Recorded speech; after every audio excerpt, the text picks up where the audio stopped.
দাদা আকুল ঘরে ঠাকুরের ছবির দিকে তাকিয়ে একেবারে রুগ্ন শূন্য দেহ তার, তিনি ঠাকুরের দিকে তাকিয়ে বলতেন, ঠাকুর আর বুঝি তোমাকে দেখা হলো না, ঠাকুর আর বুঝি তোমাকে যাওয়া হলো না।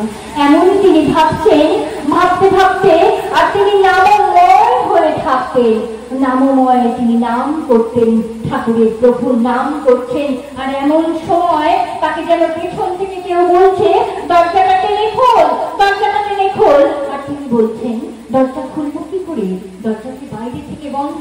না না, আমি করছি না, দরজাটাকে টেনে খোল, দরজাটাকে টেনে খোল। তিনি তিনি দরজাটাকে টেনে যেই খুললেন, দেখলেন যে দরজার বাইরে থেকে সেদিন তালা দিতে ভুলে গেছে প্রহরীরা। তিনি দরজা খুলেছেন, আর ওই প্রহরী ক্লান্ত হয়ে সে ওই দরজার পাশে ঘুমাচ্ছে। আর তাকে যেন কে বলছেন, দে ছুট, ছুট লাগা। তিনি তখন ছুটছেন, ছুটতে ছুটতে তাকে পথ নির্দেশ করছে যেন পেছন থেকে কে। এই হচ্ছে নামের গুণ, এই হচ্ছে নামের গুণ, ধ্যানের গুণ। ধ্যান মানুষকে শান্ত করে, নাম তীক্ষ্ণ করে। ওই অজপা নাম জপলে ওই নামই তখন জাগ্রত হন। তাকে পেছন থেকে কেউ বলছেন যে এদিক দিয়ে চল, এদিক দিয়ে চল, এমনি ভাবে চল, এমনি ভাবে চল। আর তিনি ওই ছুটছেন।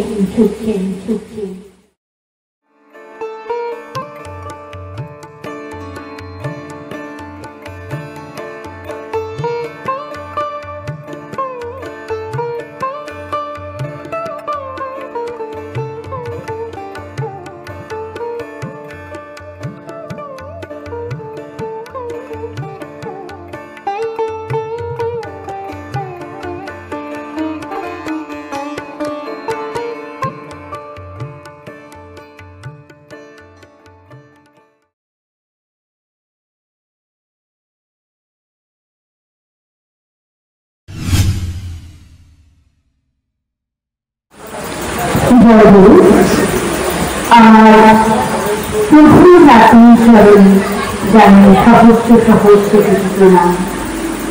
প্রণাম জানাই উপস্থিত যে সকল আমার বয়োজ্যেষ্ঠ মায়েরা রয়েছেন, তাদের সকলকে প্রণাম এবং জয়।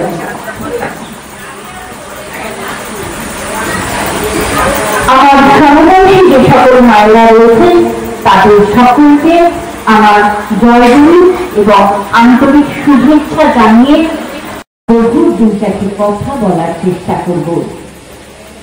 আজ আমার ঠাকুরের অর্থাৎ শ্রী ঠাকুর অনুকূল চন্দ্রের 138তম জন্মতিথি উৎসব।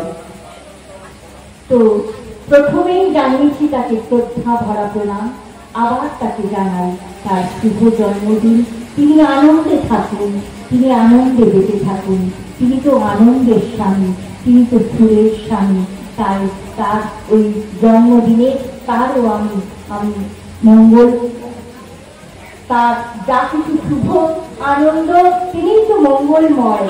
তাই আমরা সবাই মিলে তাকে নিয়ে আনন্দে মেতে উঠি, তাকে ঘিরে যা কিছু আমাদের। যখন যখন ধর্মের গ্লানি ঘটেছে, তখনই প্রভু এসেছেন অধর্মকে সরিয়ে ধর্মের প্রতিষ্ঠা করতে। তিনি সত্য, তিনি শিব, তিনি সুন্দর। সত্য কি? অস্তিত্বের সহায়ক, বাঁচা এবং বাড়ার সহায়ক সত্য। শিব মানে মঙ্গল, আর সুন্দর কি? যা অমলিন। তাই ওই যুগপুরুষোত্তম যখন নাকি নররূপ ধরে ধরায় আসেন, আমরা এই গুণ তার ভিতরে দেখতে পাই। তাই তো তিনি সত্যম শিবম সুন্দরম। পরপ্রেমময় শ্রী ঠাকুরের প্রতিটি চলন, প্রতিটি চাহনি, প্রতিটি কথা, প্রতিটি ইঙ্গিত যেন ছিল মরণকে পরাজিত করে জীবনকে উজ্জ্বল করে তোলা।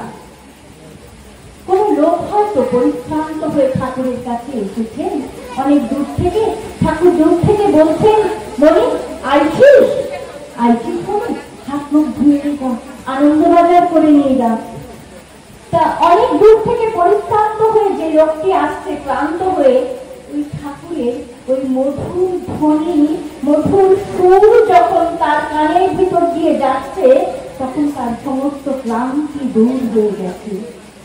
যে বা যারা ওই ধ্বনি শুনেছে তারা জানে যে তার কতখানি আকর্ষণ ছিল। তার বিশ্ব কল্যাণ যজ্ঞের হোমকুণ্ডই ছিল তার হাতে তৈরি এই সৎসঙ্গ। তিনি মানুষকে এদিকে বেঁচে থাকার কথা বলেছেন। শ্রীকৃষ্ণ যখন এসেছিলেন তিনি তার হাতে চক্র ছিল, তার আগে রামচন্দ্র যখন এসেছিলেন তার হাতে তীরধনুক ছিল, কখনো তার হাতে গদা, কখনো তীরধনুক, অস্ত্র নিয়ে বিভিন্ন সময় যুগ পুরুষোত্তম যখন যেমন ক্রাইসিস তখন সেই রকম ভাবে তারা এসেছেন।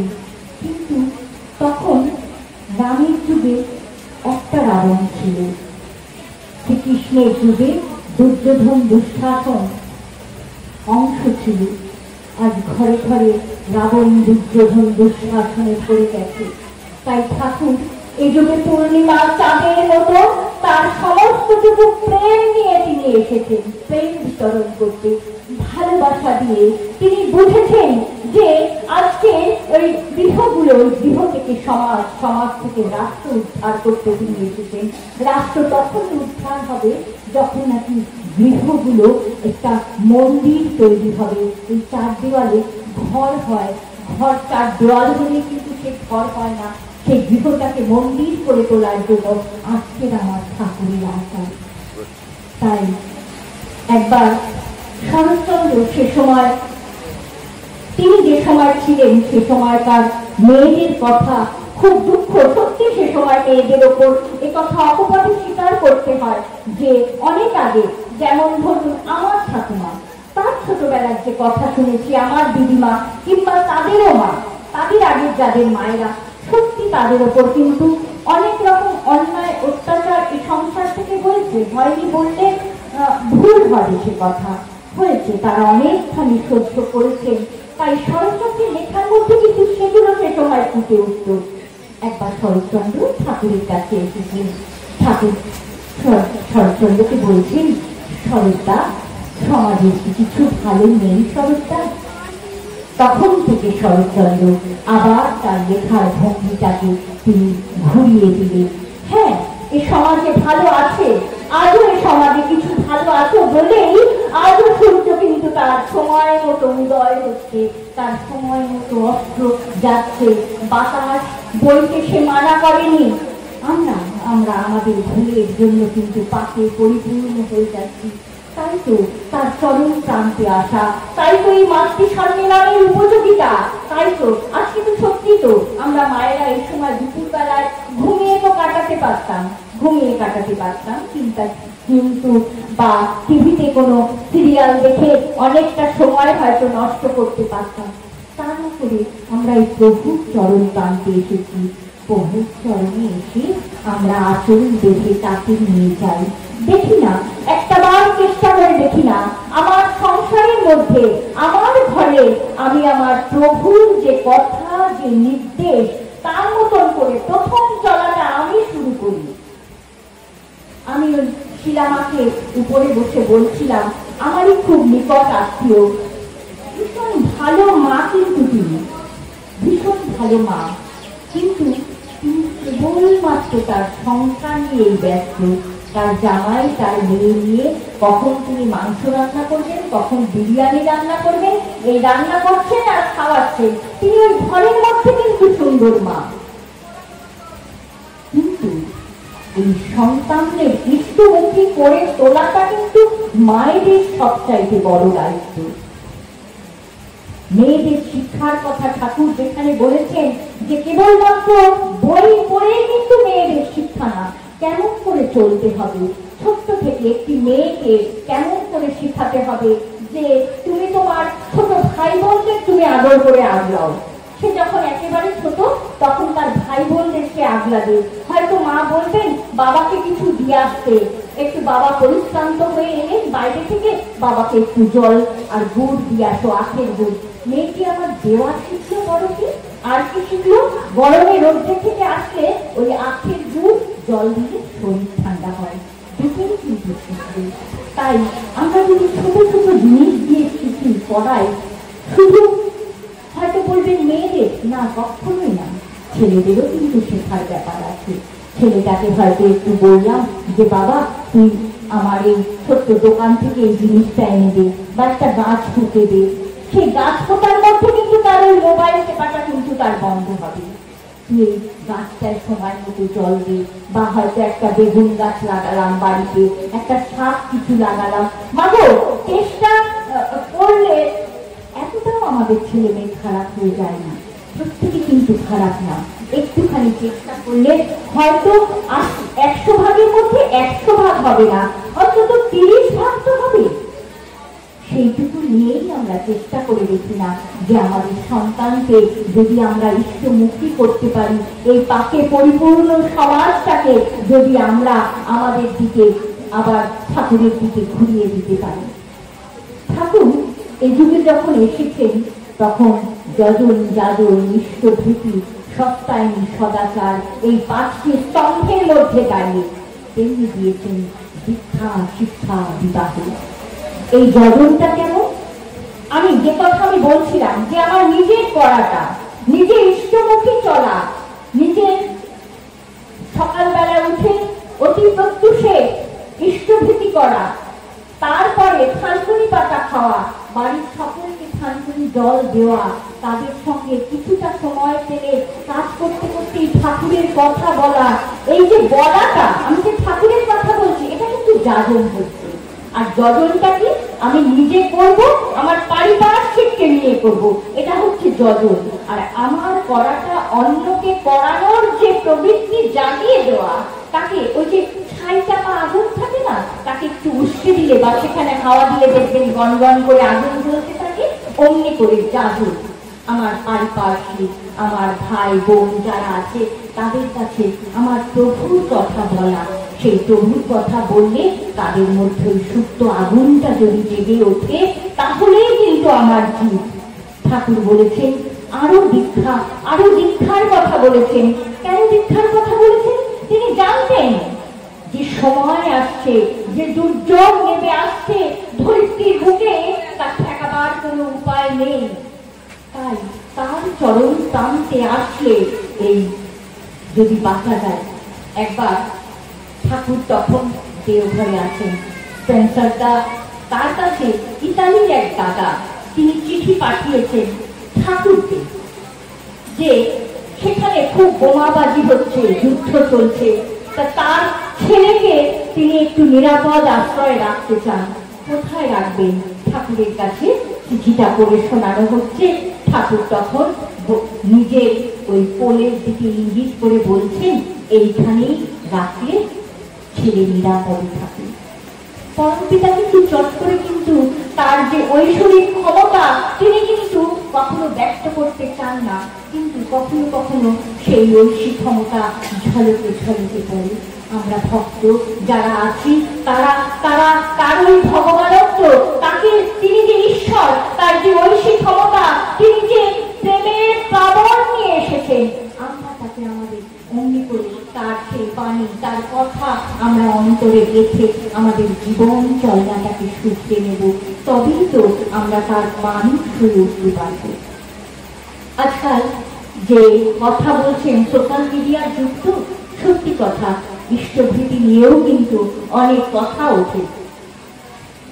ইষ্টভীতি কিন্তু শ্রী শ্রী ঠাকুর অনুকূল চন্দ্র প্রথম দেননি, তিনি যুগ পুরুষোত্তম, তিনি পূর্ববর্তীকে কিন্তু সম্মান করতে বলেছেন, শ্রদ্ধা করতে বলেছেন। পূর্ববর্তীকে আমার জীবনে ধরেই কিন্তু বর্তমান যুগ পুরুষোত্তমকে ধরতে বলেছেন। তিনি অস্বীকার করতে বলেননি শ্রীরামচন্দ্রকে, তিনি অস্বীকার করতে বলেননি শ্রীকৃষ্ণকে, চৈতন্যকে, রামকৃষ্ণকে কিন্তু তিনি অস্বীকার করতে বলেননি। তাই যে ইষ্টভীতি, ইষ্টভীতি কিন্তু মহাভারতে দেখা যায়, ইষ্টভীতির কথা উপনিষদ ভাষ্যে সেই ইষ্টভীতির কথা দেখা যায়, সেটিকে ঠাকুর পুনরায় দিলেন। তাই বুদ্ধির সময় কিন্তু সেই ইষ্টভীতি ছিল। আসুন একটি যুগ পুরুষোত্তম সেই বুদ্ধির কথায় আমরা আছি। বুদ্ধকে তখন তিনি রাজত্ব ছেড়ে, তার রাজকীয় যা সম্মান, রাজকীয় ঐশ্বর্য সবকিছু ছেড়ে তিনি ভিক্ষাবৃত্তি অবলম্বন করেছিলেন। ওই ভক্তদের জাগরণ করতে বৌদ্ধ ধর্ম প্রচার করে বেরিয়েছিলেন। তিনি ওই রাজনীতির পাশে একটি জঙ্গলে একটি কুটিরের মধ্যে তিনি থাকতেন, আর দিনের বেলায় ওই সাম্রাজ্যের গ্রামে এসে তিনি ঘুরে ঘুরে ভিক্ষা করতেন। তা সে সময় তারই কাকাতুতো ভাই সে রাজত্ব করছে। তাদের রাগ হলো বুদ্ধদেবের উপর যে তিনি রাজপুত্র হয়েও, রাজা হয়েও তিনি ভিক্ষা করছেন। ভেড়া পিটিয়ে দিলেন, বুদ্ধকে কেউ ভিক্ষা দেবে না, বুদ্ধকে কেউ ভিক্ষা দেবে না তোমরা। তা বুদ্ধ সারাদিন ক্লান্ত পরিশ্রান্ত রোদের মধ্যে তিনি ঘুরছেন। ঘুরতে ঘুরতে প্রায় সন্ধ্যাকাল যখন হয়ে এসছে, তখন দেখছেন যে একটি মা মাটির পাত্রে সেই বাসি ফ্যান ফেলে দিচ্ছে, হাতের মার আর কি, সেই বাসি ফ্যান ফেলে দিচ্ছে।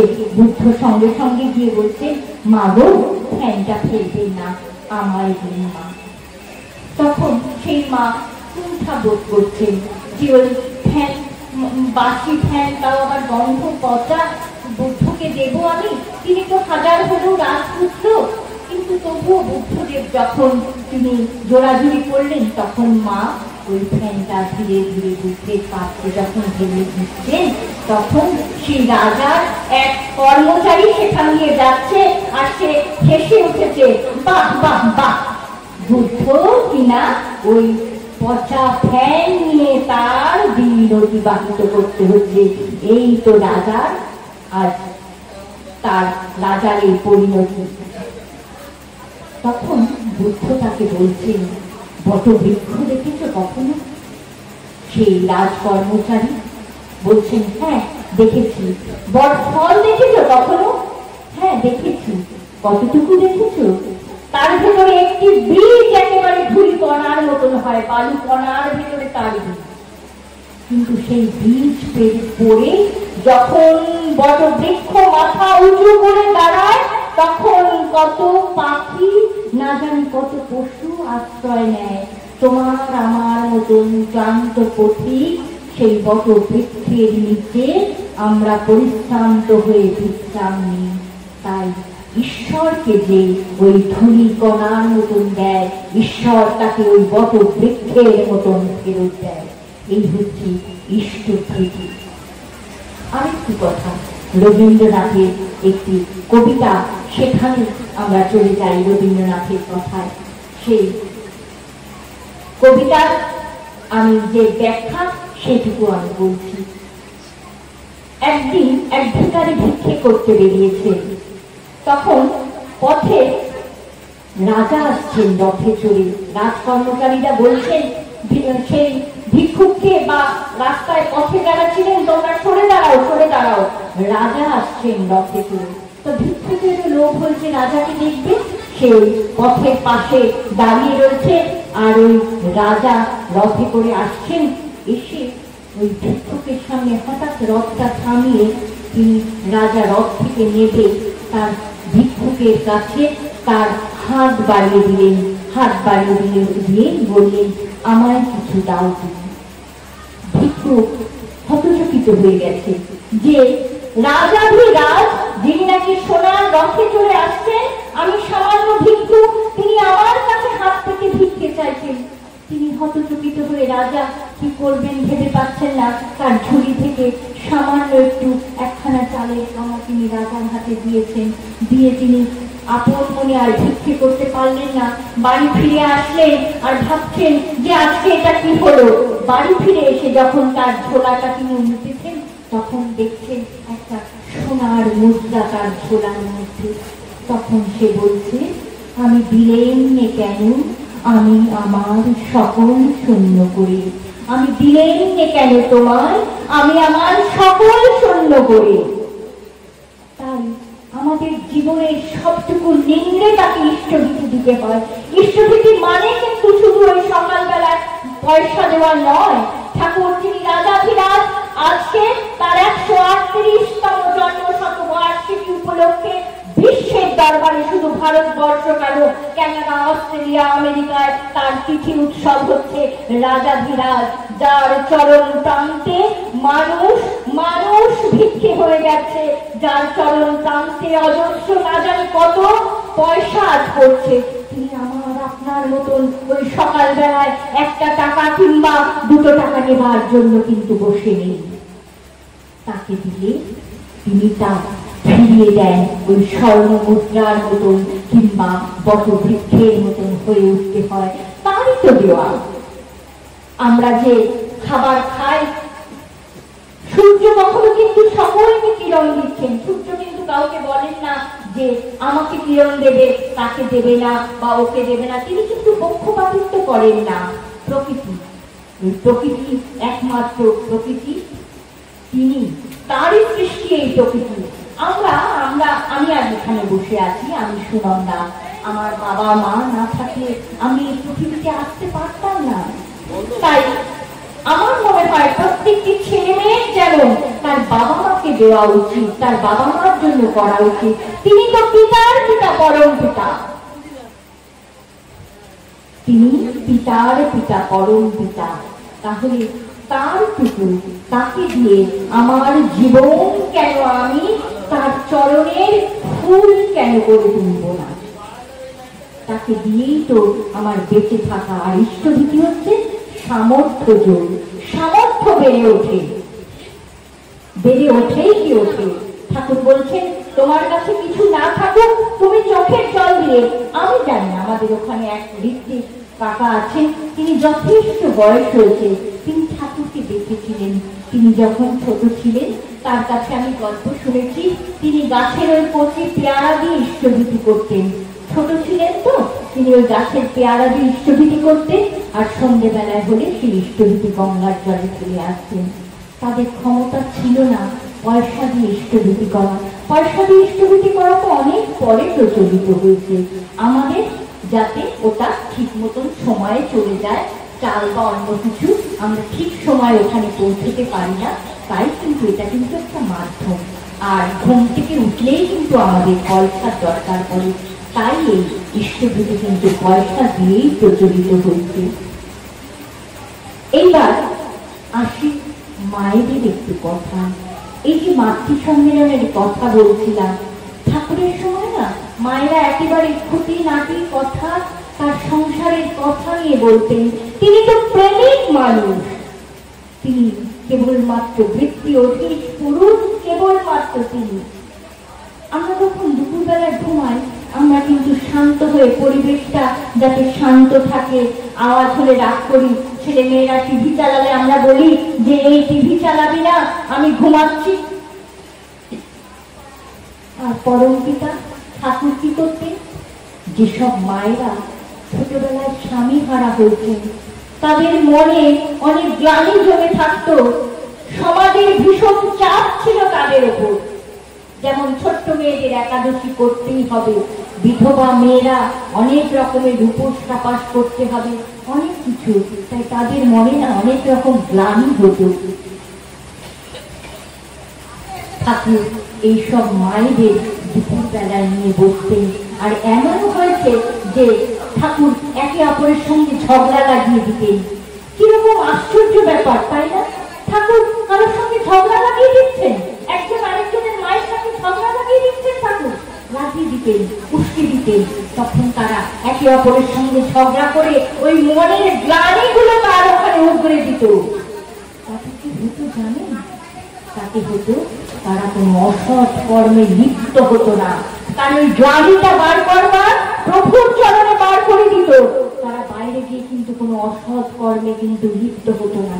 হ্যাঁ, বহু বহু সময় আগে যখন ইংরেজের শাসন চলছিল, যখন ভারতবর্ষের বুকে মায়েদের ওপর অত্যাচার এমন হচ্ছিল যে এখন হয়তো মাফ করবে, অনেক মুসলমান দাদা মায়েরা ঠাকুরের দীক্ষায় দীক্ষিত হয়েছেন। কিন্তু সে সময় কিন্তু একটা হিন্দু মুসলমানদের কিন্তু একটা বিবাদ বাংলাদেশে হয়েছিল। আমি আমার মায়ের কাছে শুনেছি, আমার দিদার কাছে গল্প শুনেছি। তাদের ওই ঘর দুয়ার সব ফেলে রেখে, সাজানো সংসার ফেলে রেখে দমদম প্ল্যাটফর্মের উপর রাত কাটিয়েছেন। কত প্যাথেটিক ছিল সে সময় কত মায়েদের ইংরেজরা হয়তো ভোগের দ্রব্য বলে তুলে নিয়ে গেছে। কত মুসলমান মানেই কিন্তু খারাপ নয়, হিন্দু মানেই কিন্তু খারাপ নয়। হিন্দুদের মধ্যেও কিন্তু অনেকে কিন্তু দাগাবাজি করেছিল বলেই কিন্তু ইংরেজ ভারতবর্ষের মধ্যে ঢুকতে পেরেছিল। তা দুষ্ট লোকে কিন্তু সবসময় ছিল, এমন দুষ্ট লোক কিন্তু মায়েদের তুলে নিয়ে গেছেন, আর তাদেরকে তখন সংসার তাদের ফেরত নেবে না। ঠাকুর বলছেন, দেখ দেখ দেখ মনি, এদেরকে ফিরিয়ে দেবার মতন সংসারে কোথায় আছে খুঁজে দেখ, খুঁজে দেখ উপনিষদ, খুঁজে দেখ সংহিতা, কোথায় লেখা আছে এইসব মায়েদের কুলে ফিরিয়ে দেওয়া। ভক্তরা পুরনো বইপত্র থেকে বার করেছেন, হ্যাঁ ঠাকুর ঠাকুর এদেরকে ফিরিয়ে দেওয়া যেতে পারে, এদের প্রায়শ্চিত্ত করে কুলে ফিরিয়ে দেওয়া যেতে পারে। তিনি সেই সব মায়েদের কুলে ফিরিয়ে দিয়েছেন। তাই তো ওই বর্তমান প্রেরিত পুরুষের সঙ্গে সংঘাত বাঁধে যখন মানে চলতি একটা সমাজ ব্যবস্থা চলে আসে, ধর্মের নামে অধর্ম যে একটা আনন্দে মেতে ওঠে যে সকল মানুষ, তাদের সঙ্গে কিন্তু যুগ পুরুষোত্তমের এখানের বিবাদ ঘটে। ওই চলতি ধর্মের নামে অধর্মের সঙ্গে ঠাকুর পরাজিত করেন তার ধর্মকে দিয়ে। মানুষ তিনি চেয়েছেন, মানুষ একটি মানুষের বিনিময়ে তিনি একটি সাম্রাজ্যকে তিনি ত্যাগ করতে পারেন। আর একটি মানুষকে তৈরি করতে যদি একটি সাম্রাজ্য ত্যাগ করতে হয়, ঠাকুর বলেছেন তাতেও কিন্তু আমি পিছপা হব না। তিনি চেয়েছেন মানুষ, কেবলমাত্র বলেছেন মানুষ আপন, টাকা পর যত পারিস মানুষ ধর। তাই তিনি মায়েদের কিন্তু অনেক বড় জায়গায় কিন্তু তিনি তার স্থান কিন্তু দিয়েছেন। কন্যা জায়া জননী, এই 3 রূপে মায়েরা ধরে রেখেছে স্বর্গ মর্ত পাতাল এই ত্রিভুবনকে। তা মায়েদের তেমন ভাবে গড়ে উঠতে হবে। পুজো আসছে, মা দুর্গা আসছেন। যখন ট্রেনে আসছিলাম, ট্রেনের পাশ দিয়ে কাশফুল বেশ ডানা মেলে উঠেছে, সড়ক ছুঁই ছুঁই শিউলির গন্ধে ইতিমধ্যে চলে আসছে, মা আসছেন। মাটির প্রতিমা যখন তৈরি হয় তখন কিন্তু ওই প্রথমে কাঠামোটা তৈরি হয়, তারপরে মাটি দেওয়া, তারপরে রং তুলি দিয়ে যখন চক্ষু দান হয় তখন কিন্তু ওই মা দুর্গা কিন্তু জগৎ জননী হয়ে ওঠেন। একটি ছোট্ট মেয়ে যখন ভূমিষ্ঠ হয় আমার ঠাকুরের দরবারে, আমি না ঠাকুরকে ছাড়াও আমার ভাগ্যে হয়েছে অনেক অন্যান্য গুরুদের সেখানে গিয়েও আমি ধর্মসভা আমি শুনেছি, কিন্তু আমার বলতে কোনো লজ্জা নেই, বলতে আমি পিছপা হব না যে আমার ঠাকুরের চরণ প্রান্তে আমি এসে জানতে পেরেছি যে একটি সুসন্তান আনতে হলে একটি মাকে কিন্তু কুমারী অবস্থা থেকে তৈরি হতে হয়। আর ওই সকল গুরুরা কি বলেছেন, যখন মা গর্ভবতী হয় তখন থেকে মাকে ভালো ভালো বই পড়াবেন, ভালো ভালো খাবার দেবেন, তারা ভালোভাবে যাতে থাকে সে ব্যবস্থা, সেই মায়ের সঙ্গে ভালো ব্যবহার, এবং তিনিও সংসারে ভালোভাবে থাকবেন, এমন কথা তারা বলেন। কিন্তু আমার ঠাকুর সেই কুমারী অবস্থা থেকে একটি মাকে ধীরে ধীরে তৈরি করেন। কেমন করে? তিনি বলছেন যে যখন মায়েদের বিয়ের সম্বন্ধ আসে তখন কিন্তু একাধিক ছেলের সামনে মায়েদের আসতে ঠাকুর বারণ করছেন। যদি তার বোধ আসে, এখন তো বোধ আসবে মেয়েদের, যে বয়সে বিয়ে আসে, স্বামী সম্পর্কে যদি বোধ থাকে তাহলে কিন্তু বারবার ছেলেদের সংস্পর্শে আসতে বারণ করছেন। আজকে হয়তো ছেলে মেয়েরা রাগ করবে, একসঙ্গে পড়াশুনো, আমি যদি বলি যে একসঙ্গে পড়াশুনো করো না, তাহলে আমার মায়েরা বা আমার ছেলেরা, ছোট ছোট ছেলেরা রাগ করবে, কাকিমা বা জেঠিমা তুমি কি বলছো, বা পিসি তুমি কি বলছো, একসঙ্গে পড়াশুনো করবো না, কোয়ালিফিকেশনে পড়াশুনো করবো না, এগোবো কি করবো? কিন্তু ওই গোড়ায় যে ঘুম ধরে যায় সে কথা আমরা বুঝতে চাই না, আমরা নয়, আমাদের ছেলে মেয়েরা বুঝতে চায় না গোড়ায় ঘুম ধরে। ওই বারবার পর পুরুষের সামনে আসা বা কোনো সেই ছাত্র বা ছেলের সঙ্গে একসঙ্গে ছেলে মেয়ে একসঙ্গে পড়াশোনা হলে সেই ছেলেকে কারোকে স্বামী রূপে মনে মনে ভাবা হয়তো ভাবলাম, কিন্তু যখন অন্য কোনো ছেলের সঙ্গে আমার বিবাহ হলো বা কারোকে হয়তো সেই মেয়েটি ভালোবাসতো, ঠাকুর বলছেন তার যেমন ছেলের বর্ণ বংশ, তার শরীর স্বাস্থ্য শিক্ষা দীক্ষা অভ্যাস ব্যবহার সবকিছু যেমন দেখবে, তেমনি মেয়ের সে বিয়েতে সম্মতি আছে কিনা, মেয়ের যদি স্বামী সম্পর্কে বোধ হয় তার সম্মতি আছে কিনা সে কথা জানতে অবশ্যই বলেছেন। আর বলেছেন মেয়ের বাড়ির লোককে ছেলের বাড়ি সম্পর্কে ছেলের সম্পর্কে সবটুকু কথা মেয়ের সামনে তুলে ধরতে। কেননা সে যদি অন্য কারোকে ভালোবেসে থাকে তাহলে তার যে পরে যার সঙ্গে বিয়ে হবে তাকে যদি ঠিক মতন স্বামী রূপে সে বরণ করতে না পারে, আর ওই বরণ করতে যদি না পারে তাহলে তার প্রতি যে অশ্রদ্ধা জন্মায় তার মনে মনে, মেয়েটি হয়তো বলতে পারে না তার অশ্রদ্ধার কথা, তার ভালোবাসার কথা, তার বুক ভেঙে যাওয়ার কথা সে কিন্তু হয়তো বলতে পারে না, মনে মনে ঘুমড়ে মুচড়ে পড়ে। হয়তো দেখা যায় যে মেয়েটি অনেক বড় ঘরের মেয়ে, হয়তো আমরা সেই রকম বর্ণ বংশ কিছু না দেখে ছেলেটি হয়তো চাকরি বাকরি দেখেই হয়তো বিয়ে দিয়ে দিলাম, আর মেয়েটি গিয়ে দেখলো যে তার শ্বশুর বাড়িতে এমন চাল চলন, যে তার মায়ের বাড়িতে কিন্তু এমন চাল চলন ছিল না। তখন কিছুদিন মোহের বসে থাকলেও তারপরে সেই মেয়েটির মনটা গুমড়ে মরে, আর যখন গুমড়ে মরে তখন হয়তো দেখা যায় যে কোনো হয়তো মানুষ হয়তো সময়ের আগেই তার দেহ ছেড়ে চলে গেছেন, হয়তো কোনো অ্যাক্সিডেন্টে বা হয়তো তাকে হয়তো কেউ মেরে ফেলেছে, তার হয়তো এই পৃথিবী ছেড়ে যেতে ইচ্ছে হয়নি, কিংবা অসময়ে রোগে শোকে জ্বালা যন্ত্রণায় এই ধরিত্রী ছেড়ে তাকে যেতে হয়েছে। তার অনেক আশা, তার অনেক আকাঙ্ক্ষা এই সংসার জুড়ে রয়েছে। ওই যে আত্মা, ওই যে সোল তার সংসার ছেড়ে এই ধরিত্রী ছেড়ে চলে গেল, সে আত্মা সেই পিপাসা নিয়ে যে গেল। আর ওই মা যখন অশ্রদ্ধা ভরে যখন স্বামীর ঘর করে তখন ওই সোল গুলো এসে কিন্তু সেখানে জায়গা দেয়। তাই ঠাকুর যে কথা বলেছে বিবাহের কথা, যে সমাজ যে পাখিপূর্ণ হয়েছে, মনি তোমরা বিয়েটা কিন্তু ঠিক করে দিও। এই বিয়ে যদি ঠিক না হয়, শিলামা বলছিলেন যে এখনকার ছেলে মেয়েরা কথা শোনে না, ছেলে মেয়েরা কথা শুনবে না। আমরা মায়েরা কতটুকু করি যে ছেলে মেয়ে কথা শুনবে, আমরা চেষ্টা করে দেখি না তার মতো করে তিনি যেভাবে বলেছেন বিবাহ দেওয়ার কথা, সেভাবে যদি বিবাহ দিই তাহলে কি সুন্দর সন্তান আসতে পারে না? সেই দাসদার কথা আসে আমাদের মাতৃ সম্মেলনে, বারংবার তাদের কথা আসে, দাসদার কথা আসে, বিবেকানন্দের কথা আসে নেতাজি সুভাষচন্দ্রের কথা।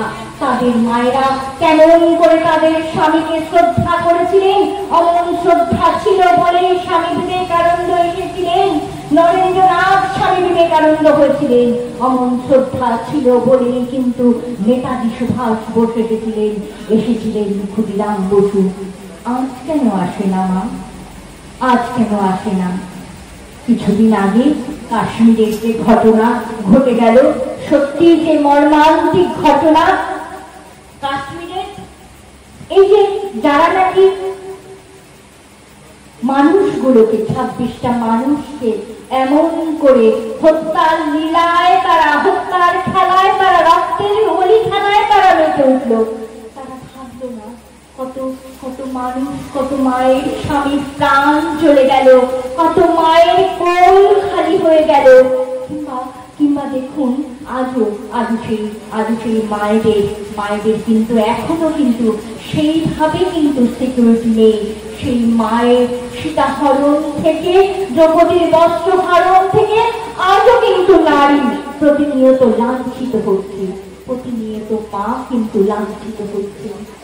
তাহলে এইসব সন্তানরা কোথা থেকে এলো মা? আমাদেরই গর্ভ থেকে এইসব সন্তানরা এলেন। তাই না? তারা কিন্তু আকাশ থেকে পড়েননি, তারা মাটি ছুঁড়ে কিন্তু বেরোননি, আমার আপনার মতন মায়েদের গর্ভ থেকে এসেছেন। যেসব সন্তানরা ওই কাশ্মীরে গিয়ে প্রাণ হারালো, তাদের দেহ আসছে, তাদের সোশ্যাল মিডিয়ায় দেখানো হচ্ছে, টিভির পর্দায় দেখানো হচ্ছে, তাদের ওই পেপারে খবর উঠছে। কিন্তু যারা নাকি ওই দুষ্কৃতি ছিল, যারা নাকি ওই তাদের হোলি খেলায়, রক্তের হোলি খেলায় মেতে উঠেছিল, ভেবেছেন কি তাদের মায়ের কথা? শুনেছি কি আমরা তার মায়ের কান্নার আওয়াজ? শুনতে পেরেছি? তার মা তো কার কাছে মুখ দেখাতে পারলো না, বলতে পারলো না। জানি না এর মধ্যে কতখানি সত্যতা আছে। কিছুদিন আগে নাকি ওই 3 জন উগ্রপন্থীকে কাশ্মীরে মারা হয়েছিল, তারাই নাকি তাই জানি না। তাদের মায়ের কান্না, তাদের মায়ের সে কষ্ট, দুঃখ যারা, আমি ভীষণভাবে তাদের কথা অনুভব করি। মাগো, আমরা কেউ তো চাই না আমার সন্তানের এমন পরিণতি হোক, চাই না। তাই আসুন না আমার প্রভুকে ধরে আমরা আজ থেকে ভীষণ রকম ভাবে আমরা তার কথা প্রচারে মেতে উঠি।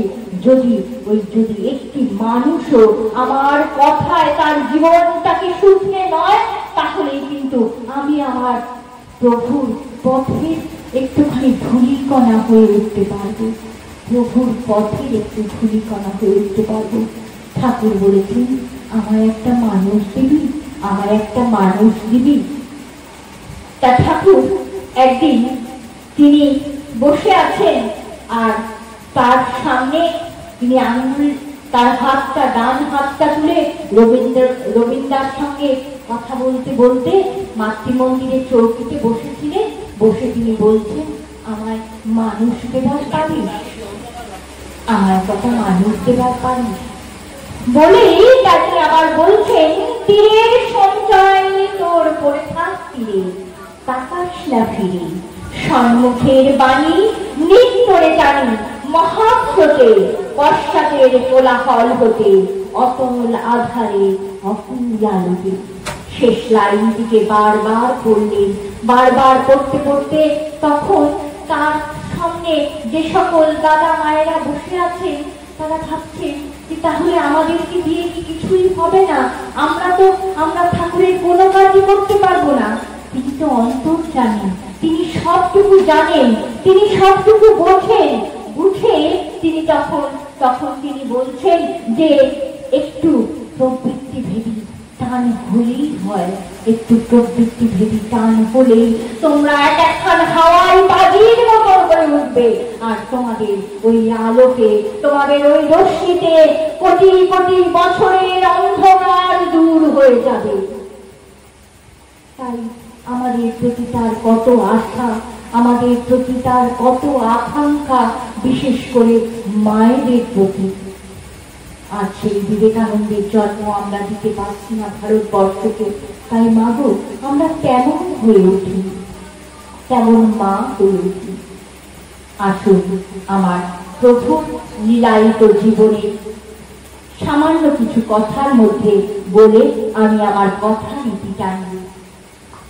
ঠাকুর তখন দেওঘরে চলে এসেছেন, আর ঠাকুরের যে বিজ্ঞান যে ঘর ছিল, যেখানে নাকি রিসার্চ হতো, সেখানে এক দাদা, তাকে আটকে রাখা হয়েছিল। তিনি ওখানকার যে জেনারেটরটা তিনি চালাতে পারতেন, তাই তাকে কিন্তু ওখানে যখন মুসলমানরা দখল করে নিয়েছিল সে সময় কিছুদিনের জন্য আশ্রম, ওই বিজ্ঞানের ঘরটি তখন মুসলমানদের আওতায় ছিল, তারা ওই ঘরটিকে তখন তারা দখল করে নিয়েছিলেন।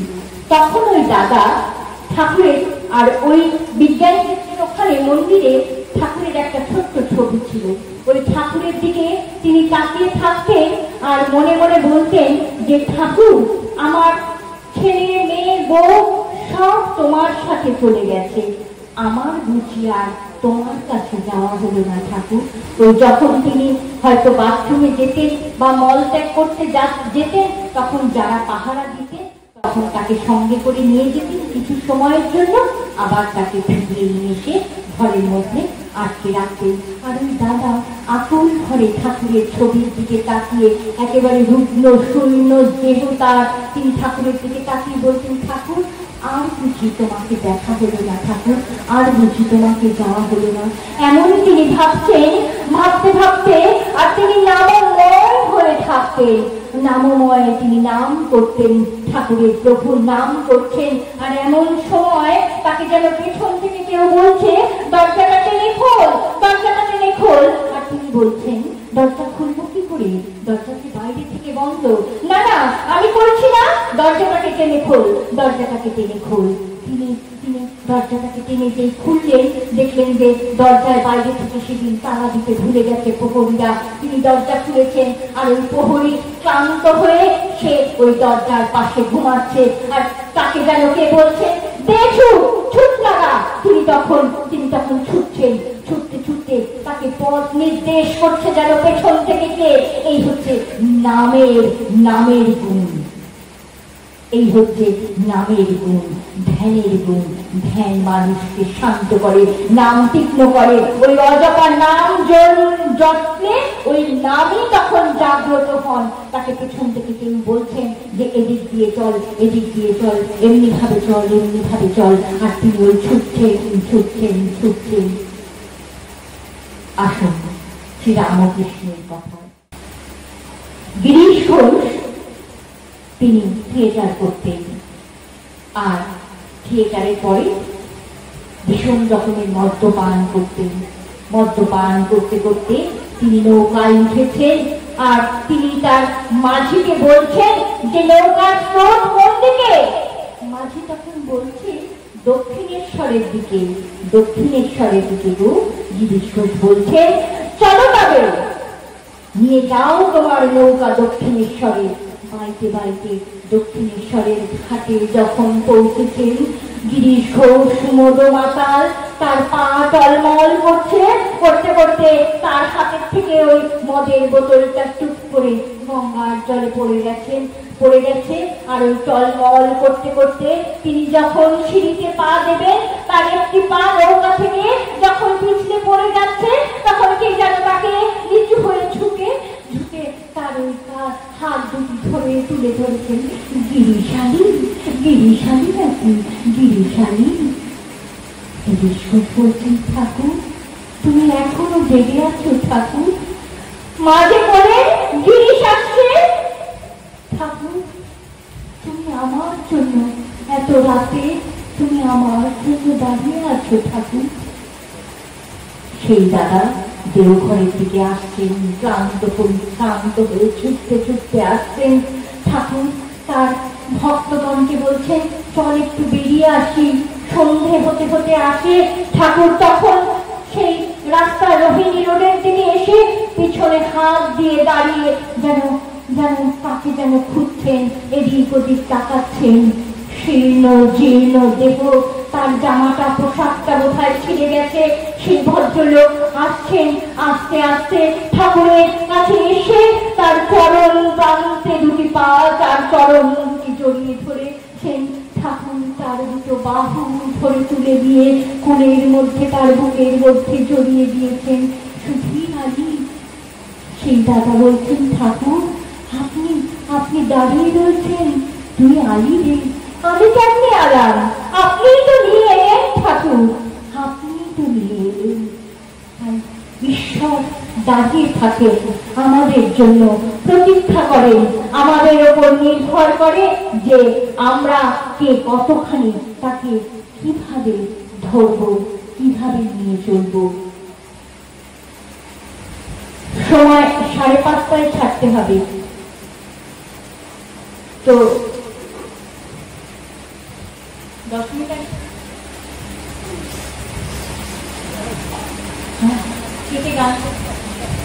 ঠাকুরের এই যে তার সময় হয়ে এসেছে, আমি ঠাকুরের একটি বাণী বলে আমার কথার আমি এখানে ইতি টানব। সদ্দীক্ষা তুই এক্ষুনি নেই, ইষ্টেতে রাত সম্প্রীতি, মরণ তরণী নাম জপে কাটে অকাল জমভীতি। তাই আসুন মাগো, আমরা ঠাকুরের যারা এই যন্ত্রের মাধ্যমে প্রভুর কথা শুনছেন তারা আসুন, তার দীক্ষায় দীক্ষিত হন, তাকে জানুন, তাকে বুঝুন। বুঝলে দেখবেন তার মমতা ভরা ভালোবাসা দিয়ে আপনার জীবনটাকে আলোকে রাখবেন।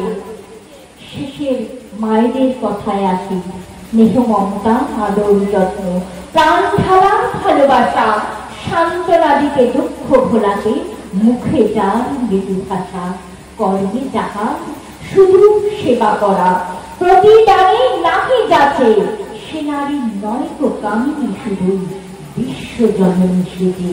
তাই নারী রামকৃষ্ণ বলছেন যে কামিনী কাঞ্চন থেকে তফাৎ তফাৎ তফাৎ।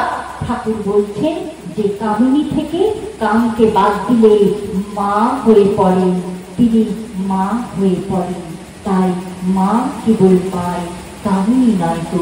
এই বলে আমি আমার কথা রীতি টানলাম। জয় গুরু, বন্দে পুরুষোত্তম। সকলেই ভালো থাকবেন। জয় গুরু।